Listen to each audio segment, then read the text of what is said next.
Wapenzi, msione ajabu kwa yale mateso yanayotukia miongoni mwenu kana kwamba ni kitu kigeni kinachowapata. Mkitukanwa kwa ajili ya jina la Kristo, mmebarikiwa, kwa sababu Roho wa utukufu wa Mungu anakaa ndani yenu.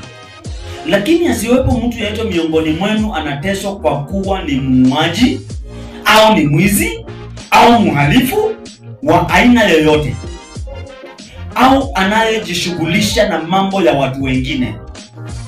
Lakini kama ukiteseka kwa kuwa wewe ni Mkristo, usihesabu jambo hilo kuwa ni aibu, bali mtukuze Mungu kwa sababu umeitwa kwa jina la Kristo. Amen. Usione aibu wakati unapitia kwa mateso ukiwa ndani ya Kristo. Usione kama ni jambo la ajabu ukiwa ndani ya Kristo, ukipitia kwa kukejeliwa, kupigwa, kuteswa, magonjwa. Usione kama ni kitu cha ajabu. Jua ya kwamba unapitia hayo kwa ajili ya Mungu. Mungu anajua unapitia hiyo. Anajua. Bora unaitanishwa na Kristo.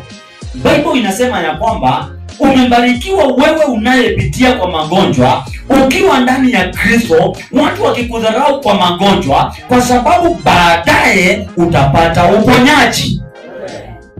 Usishangae wakati unapitia kwa shida, wakati mambo yamekuwa magumu, ya kwamba watu wanakuita mpaka majina sio ya kawaida, mpaka unapewa majina ingine si yako. Wakati unapitia mambo kama hayo, mradi uko ndani ya Kristo Yesu, bora wewe sio mwizi na unaitwa mwizi, hiyo isikujalishe kuitwa mwizi, kwa maana aliye ndani yako sio mwizi. Biblia inasema ya kwamba haya yote ukipatana nayo na uko ndani ya Kristo, tukuza Mungu na mwambie ni asante, kwa sababu anajua yale unapitia, maana baada ya kupitia unaandaliwa kuingia na kuridi katika sehemu yako ya uridi kutoka kwa Bwana.